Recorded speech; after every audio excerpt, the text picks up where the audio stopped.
start. Hello, everybody. This is diANTINATAList, and I am in Mumbai at the Taj Mahal restaurant, and they're fixing to have a buffet here. And this is Sarfaraz. Sarfaraz Ansari. Yeah. Right?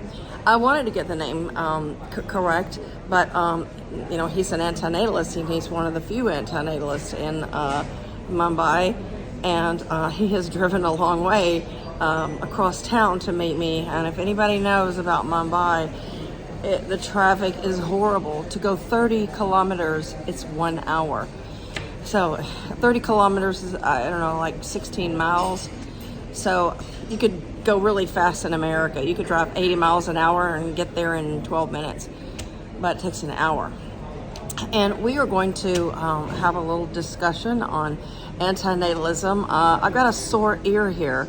I got this, I forgot what that's called. Do you know what that's called, this ear?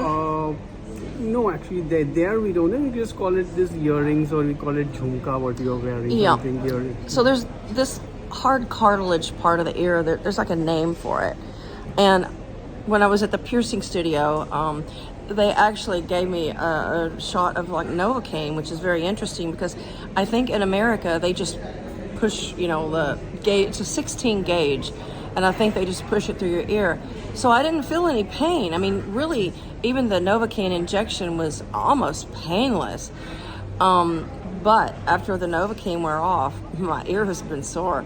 So that means touching my ear or even like cleaning out the water from the shower, it is sore. But so we have a little antinatalist talk, and we've been here waiting for the buffet. So we got a good buffet seat, and we've got a few notes here, and I have given Sarfaraz Life Sucks Matt's some copies of his coloring book. Yeah. And I gave him about 6 copies, and then I gave him an antinatalist bumper sticker and some pens. So I'm going to start the interview with asking Sarfaraz some questions. And is that okay? Yeah. Is that too hard? No. We're bracing. I'm not professional. I don't have the Yeah, speaker that's okay, and the selfie stick. Okay. But okay. So Yes. I know that you live at home, and you're taking care of your parents. You've told me that. And what actually brought you to antinatalism? Well, my atheism brought me to antinatalism. When I was a Muslim, I used to believe in God. I thought that God is there, He works, He takes care of everything. Yeah, so whatever happens, anything, tragedy happens, so we should consider it from God and be patient. So when I came to the conclusion that there is no God, Yes. then I found myself all alone in the whole universe. Yeah. So I thought bringing another person in this godless world is dangerous. And if I really love my children, I would never throw them into this chaos. Correct. So he, to reiterate what he said his atheism brought him to antinatalism. And I think I echo that as well. I just never pinpointed the fact that I lost my faith a long time ago. And, I was raised a Baptist Christian, but, I just saw through all the cracks in religion. And there's no Jesus, there's no God, there's no Heavenly Father, there's no Lord, there's no Holy Ghost. And people's belief in religion, and including my family's, it's just so delusional. Yeah. First of all, there is no, it's like a hope, a false hope that God, it does work for many people. It gives them some kind of psychological, Yes. solace, but at the end, it is nothing there. It is not, doesn't really work. It fails always. Yeah. And you know what? I was recently looking on religious addictions, and people who are addicted to religion and rejoicing and going to the church or synagogue or whatever it is, they are living for the future, and they're not living in the here and now. So that's part of their delusion. They hope that there's some better world, but they're not able to process the current world and the tragedy that goes along with just living. And on top of that, they end up creating more life, more people to suffer, just because they believe that there is a heaven and afterlife, that they disabled children or their expired children will go there. But there is no heaven where their died children go there. All the people who died in any tragedy, all the children are not going to go anywhere. There is just one children's section in the graveyard. Now, are your parents still active in religion?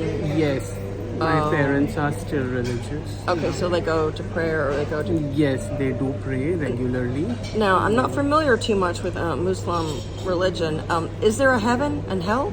Yeah, it is the Abrahamic faith. All three religions have heaven and hell. So they believe that even if someone was dealt with unfair here in this world, in the afterlife, God will fix everything. Yeah. Yeah.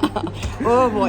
And you know, I've lost hope in life so many times. Yeah. And you know, the professionals, whether it's a counselor or a doctor or a friend, they said, well, just, you know, let's hope for the best. But we keep, I mean, generations of old have hoped for the best. Thousands of years ago, everybody hopes. In fact, in India, there is a saying, जो होता है अच्छे के लिए होता है. This is a saying in India. In all the Bollywood movies you'll see, जो होता है अच्छे के लिए होता है, which means whatever happens for good. This is such a lie. Oh, it is a scam. Such a lie. Exactly. Anything happens, जो होता है अच्छे के लिए होता है. This is false. Oh, I'm glad you said that. That's really interesting. Yeah. So, you know, we kind of say the same thing in our world, in English, you know, in English countries.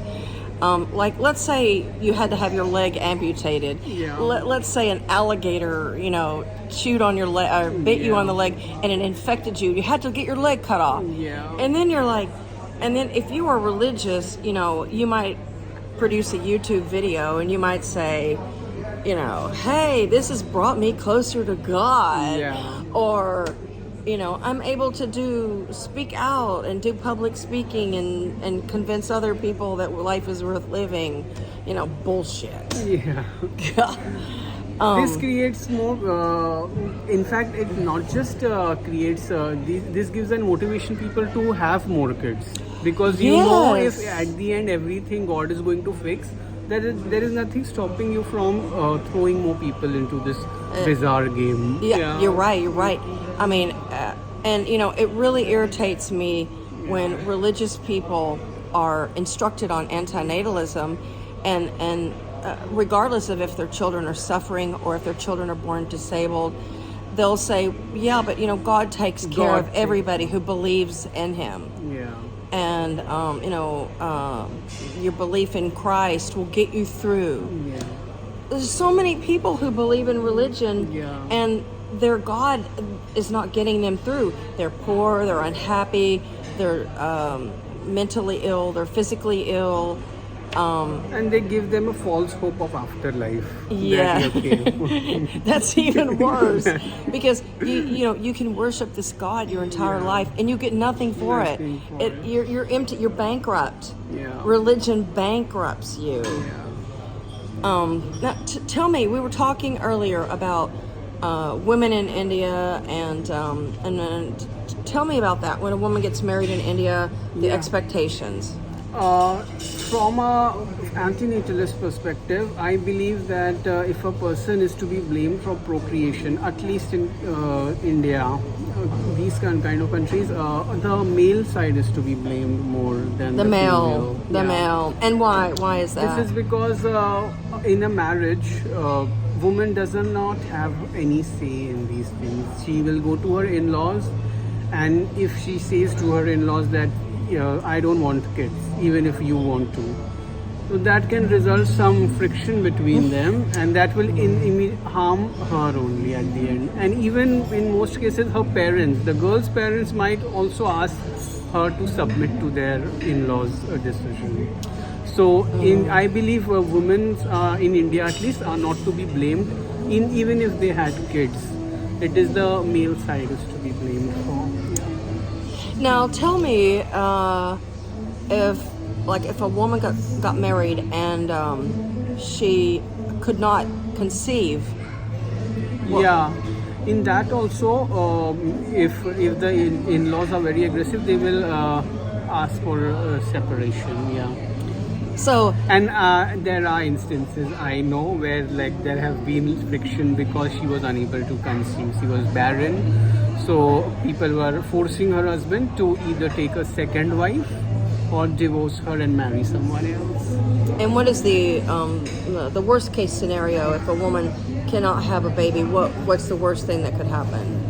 In fact, I know one case where she was unable to conceive. The doctor told that she will never be able to conceive, and she attempted to end her life just because she was not able to bring another victim. Yeah. Another victim. I'm glad she's.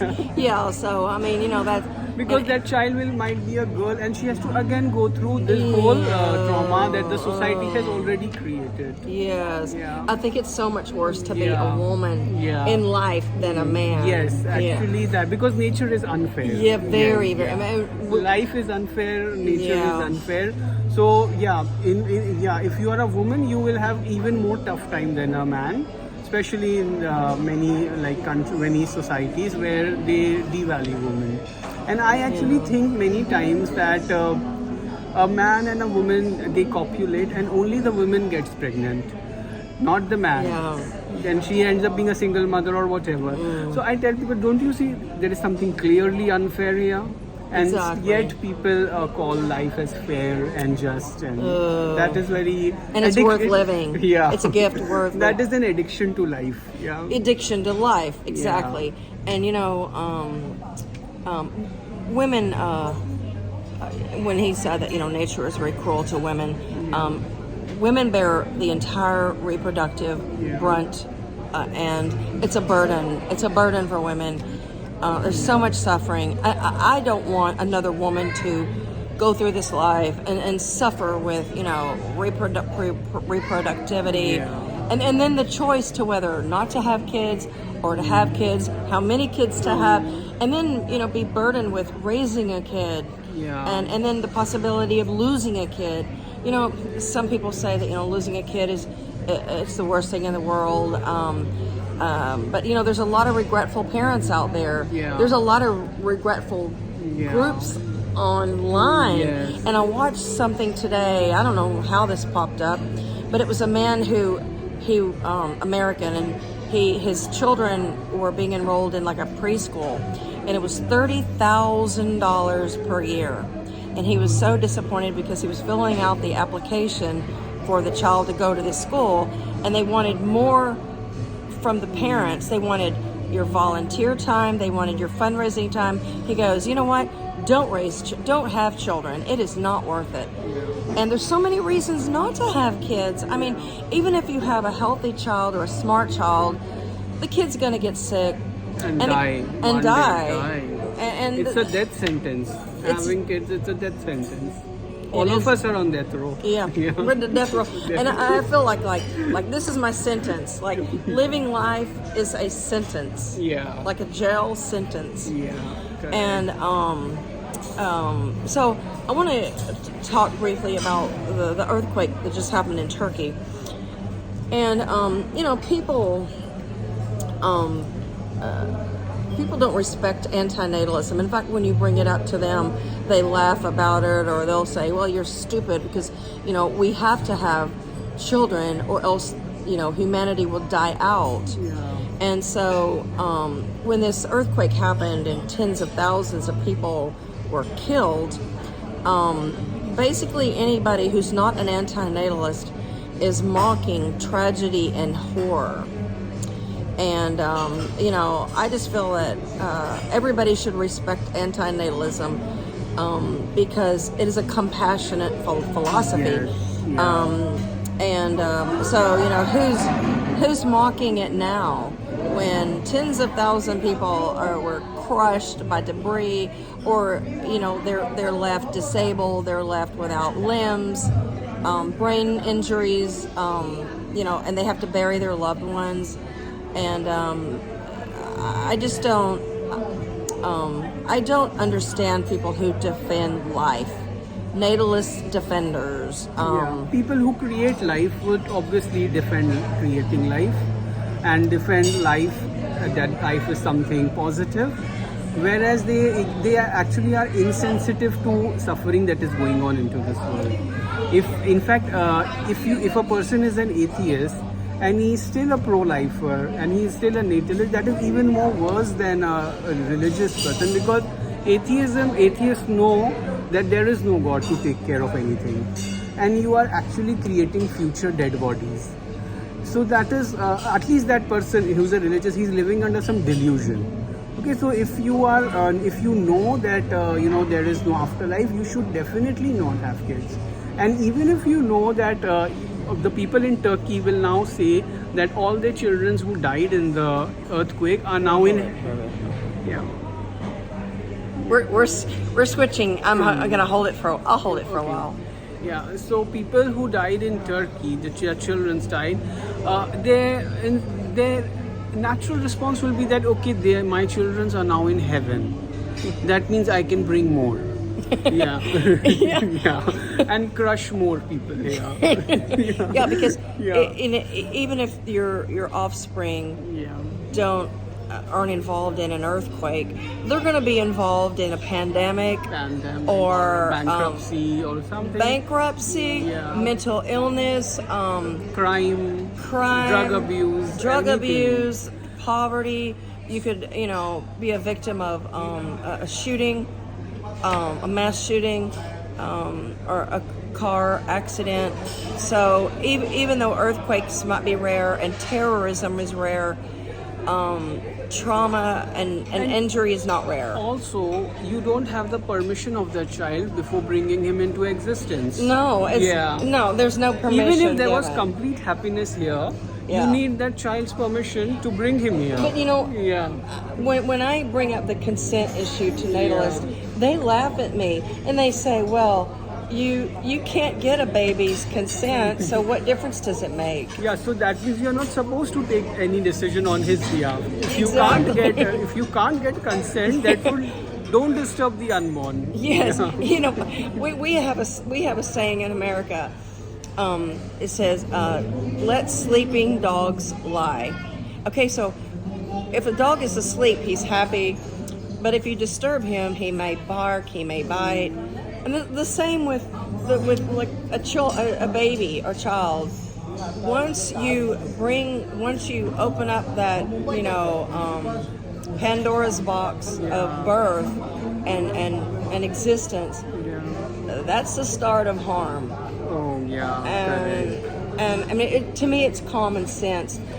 And you make someone vulnerable to all the diseases, all the heartbreaks, everything that can harm. And we are as human, like animals, they suffer less than humans. We humans actually suffer more. Even if someone ignores you, you can suffer. So our brains have evolved to an extent that it has started hurting us. We're extremely vulnerable, and it seems like humans do suffer more. And I mean, an animal has a simple life. They can hunt or gather their food, and all they need is food and water.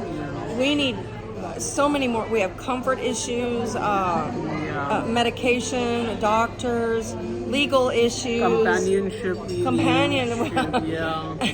Well, I think in nature there are certain animals that don't have that companionship, and it's always the alpha. But in humanity, we do desire for companionship. And that is dependency on others. And even in with humanity, there's always an alpha person, and there's always somebody that's left out. That happens always. Because we have evolved from animals only.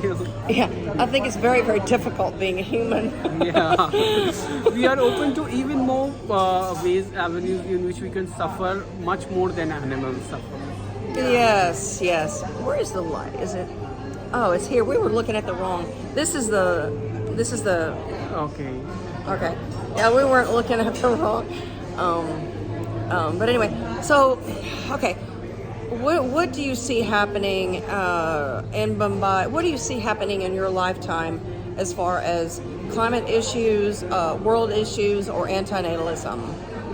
I am an Effilist as well. Okay. I believe life is unneeded, unwanted, dangerous. For everybody. Everybody. Animals, people. Animals, humans, in any life that is capable of suffering, it is best for it to not to come into existence. And once all the life is wiped out, there won't be any reason to worry about climate. Like an earthquake happens in Mars. Yeah. Anybody have worries about it? No.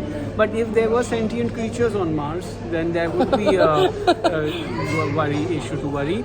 So I believe, climate people should take, because if we don't take care of climate, it will come back and harm us only.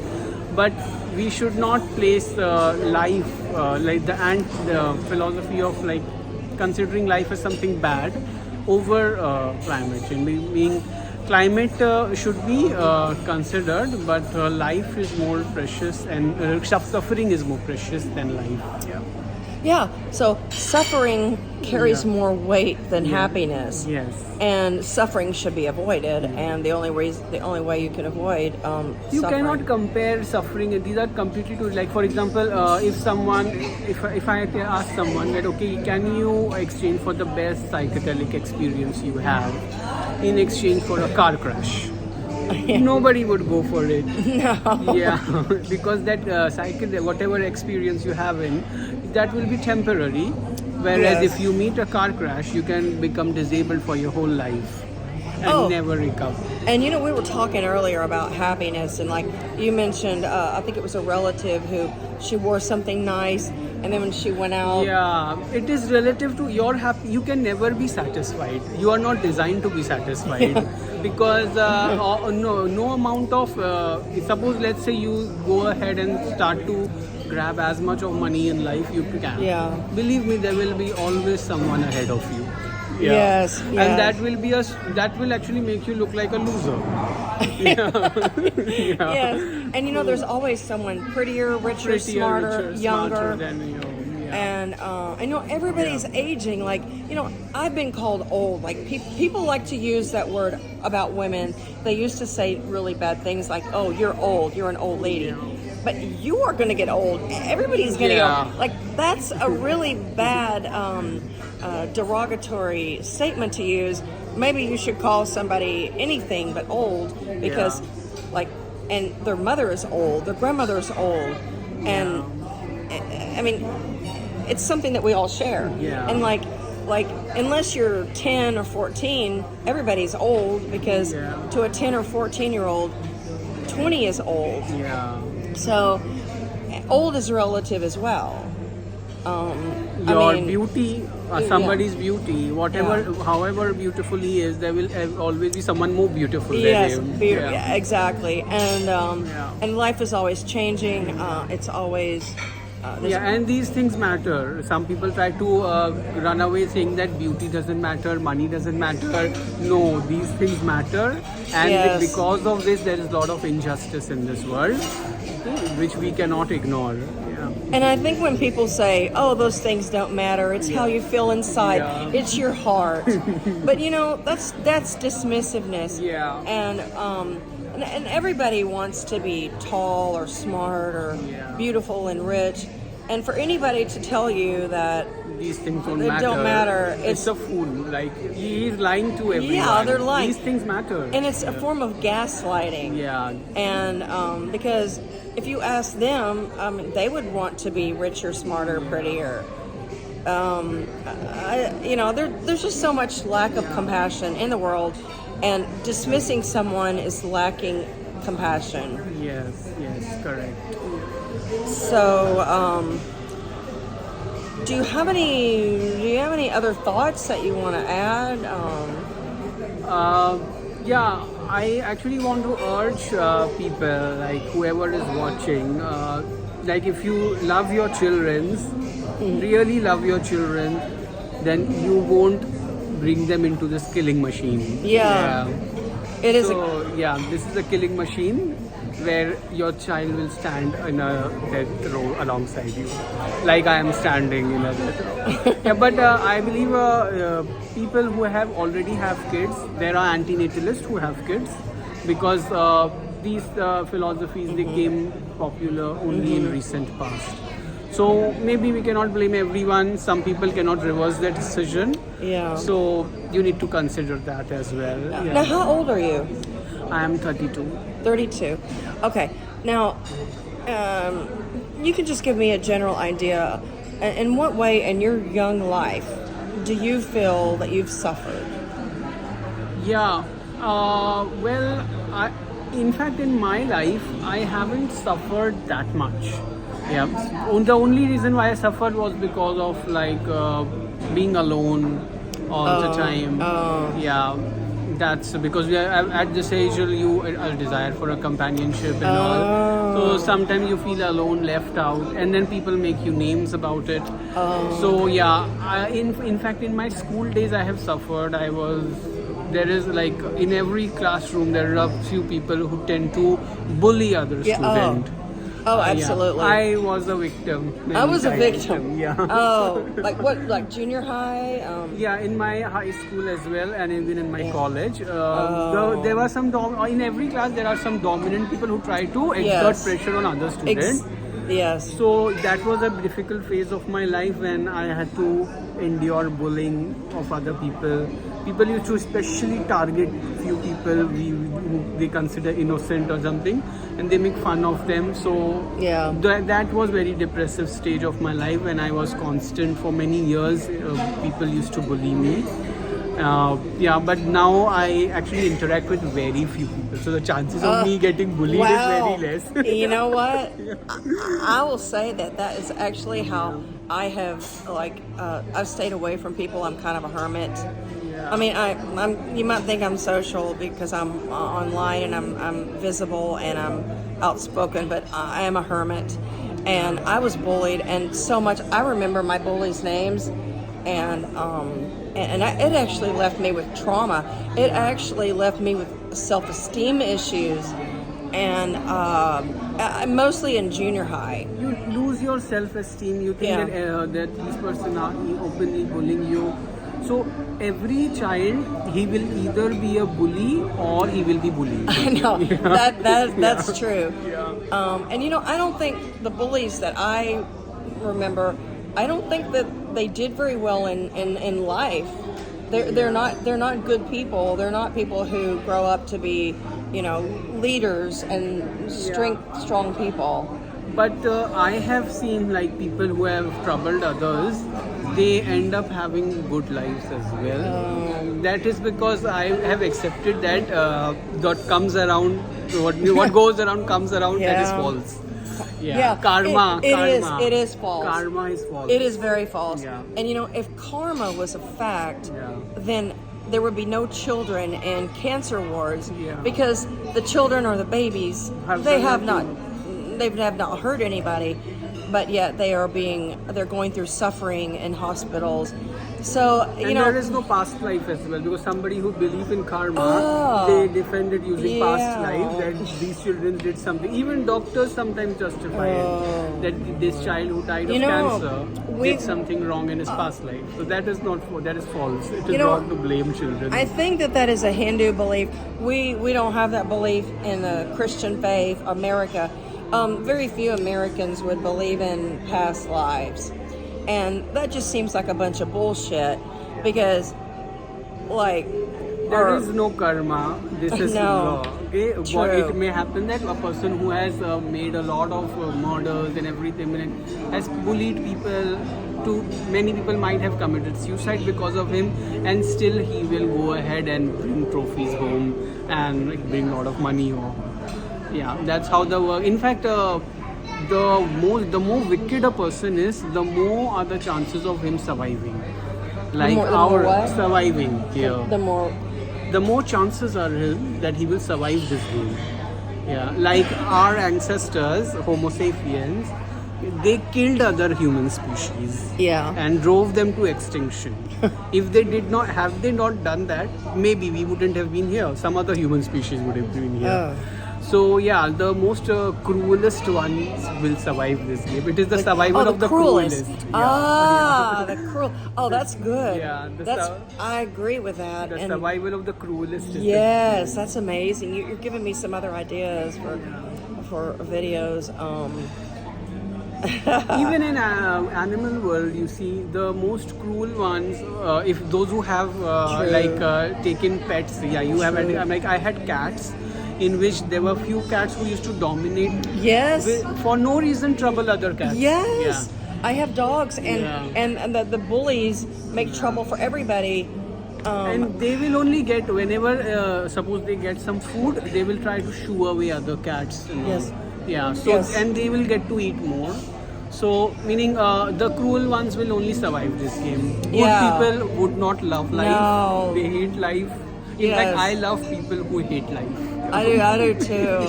Well, I have a lot in common with him. Yeah. We haven't spoken in length. We just got to dinner, but I'm really agreeing with everything he says, and he's making a great video. And how do you think you're going to fare in your 30s and your 40s and your 50s? Well, I am now going to work actively with Right to Die movement. Okay. I have decided that is my life's cause. Oh, that's very good. Yeah. I'm very happy to hear that. Yeah, I have decided, I have given this purpose to my life, that I will fight with governments and all, so that people can have right to leave from here. They did not come here by their choice. Since nobody chose to be here, at least we can give them an option to leave gracefully. Now, what about the Indian couple? The older couple, then their 70s. Your niece is not visible. Yeah. So, the Indian, you're familiar with the Indian couple? Yes. And okay, they wanted the government to accept them to have a right to die peacefully in a doctor's hands, and they had written letters. But the woman actually died naturally. Yeah, woman has died. So what happened to I that? haven't met that person, but they were actually requesting government to they can avail euthanasia services, because that is not available for anyone. Yeah. No one actually. It is available. In India. Yeah, in India for no one. Even if you are suffering from last stage cancer, you don't have any active euthanasia. Terrible. This is wrong. And what Very happens wrong. when there is an absence of euthanasia laws? People take very, very cruel and violent steps to end their life. Yeah. And I don't want people to die, using violent methods. Rather, they should go to a euthanasia clinic and say, okay, this was life.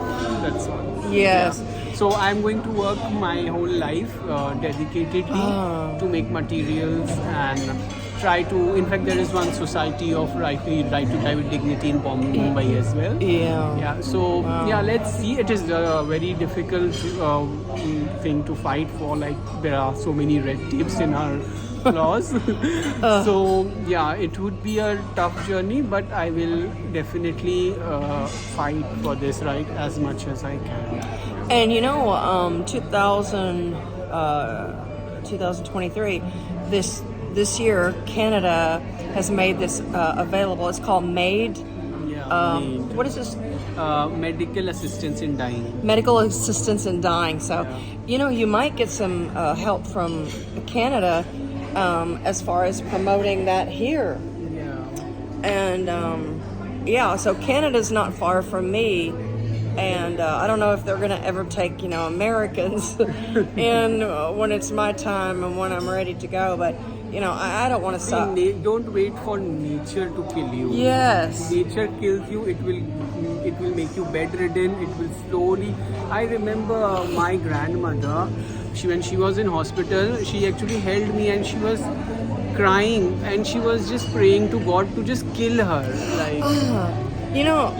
The same thing with my grandmother. My grandmother had a stroke, but then she lived about 9 more years, and she was already 80.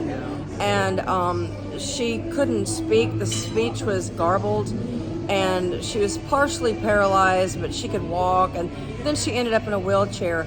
And I remember one of the last times I visited her, she says, I'm like, I want to go to Jesus. I want Jesus to take me home. You know, how many people have said that on their dying day? Yeah. And you know, nobody's gonna kill them because you would be charged with murder. Yeah. And the doctors don't have the freedom to euthanize people. It's you know what, you're tackling the most responsible and the most necessary endeavor. And why I feel that euthanasia is a birthright is because nobody came here by his own consent. If suppose there are any laws that govern people there are no laws that does vetting of people before giving birth, right? Anybody is allowed to give birth, but therefore since everybody's pushed into existence, I believe it's everyone's right to leave once they are adult and they can decide for themselves, even without any reason. Like, not necessarily they should suffer from some terminal illness.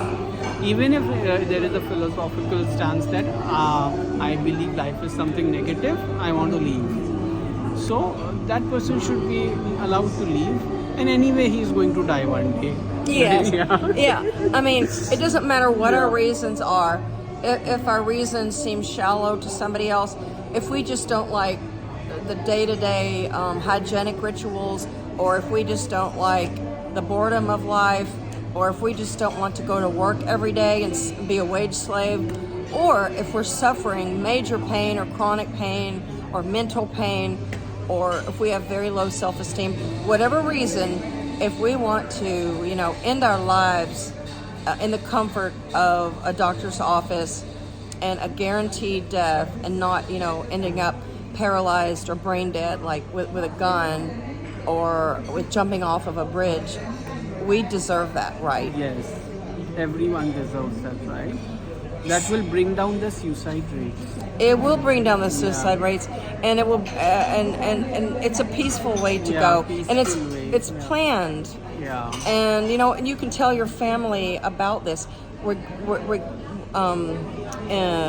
a suicide is usually impulsive, and it shocks your whole family, and it scares society, and it's traumatic for the person to have to take their lives.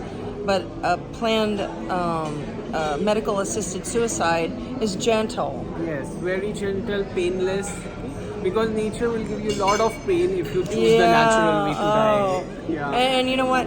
By the time you get to be 80 years old, you are put in a lot of sickness and a lot of you lose your dignity, you get dependent on other people. And some people even in their 40s, they have they have issues like multiple sclerosis or muscular dystrophy, and these are very, very tragic, very tragic things to happen. And but no, they're back to what he was saying earlier. There's no karma, and people that are born blind and deaf, they didn't receive karma. That was just nature. That was just nature playing its tricks on humanity. Yeah. And nature is brutal. People should stop worshipping nature. People should stop writing poems in praises of nature. Yeah. They are only yes, nature looks beautiful, no doubt in that, but you are only considering one side of it. There is one more side of nature which is extremely cruel. No mercy, nothing, completely ruthless. I don't know if you saw the picture. It was like a video, but it was written in Hindu. And I don't know if it was the Bengali. I don't know where I saw this, but it was very, very sad, and it really affected me. It was, yes. Yeah. Oh, so God. sad. That disturbed me. So there was so there was a video, a very quick video clip of a safari, I guess, and it was a lion or a tiger carrying a monkey, and the monkey was a female, and it was already dead, and its limbs were hanging, but the lion was holding the monkey by her neck, and her neck was like that, and a baby monkey was holding on to the mother, not knowing that his mother was dead, and not knowing that his fate was going to be a meal for a tiger. Just so sad. So nature is not your mother. Stop glorifying nature as if Yeah. it is real. Nature does not know what it is doing. It's a killing machine. It is like a brainless force. Very, very sad. So this has been a great video, and I think we're hungry now, so we're getting ready for the buffet, and they got some music in the background, so maybe I'll just taper off and show people the singer, and I hope you'll subscribe and like and share this video. And yeah, I'm so grateful to have Sarfaraz doing this video with me, and I'm very grateful for his mission to promote right to die. So we're gonna go dig into the food.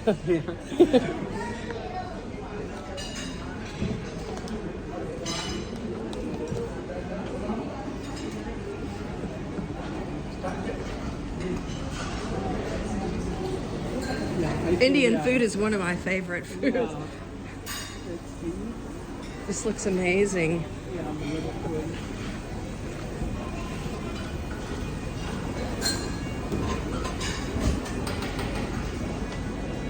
You know, the breakfast is so busy. Today you had breakfast here only, you said, right? The what? Today you had breakfast here only. No, right? I didn't have breakfast. I've had breakfast here like 4 times, Okay. but it is so busy. She's singing.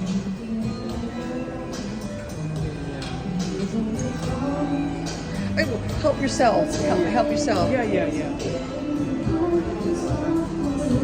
Ah, drinks. Drinks too.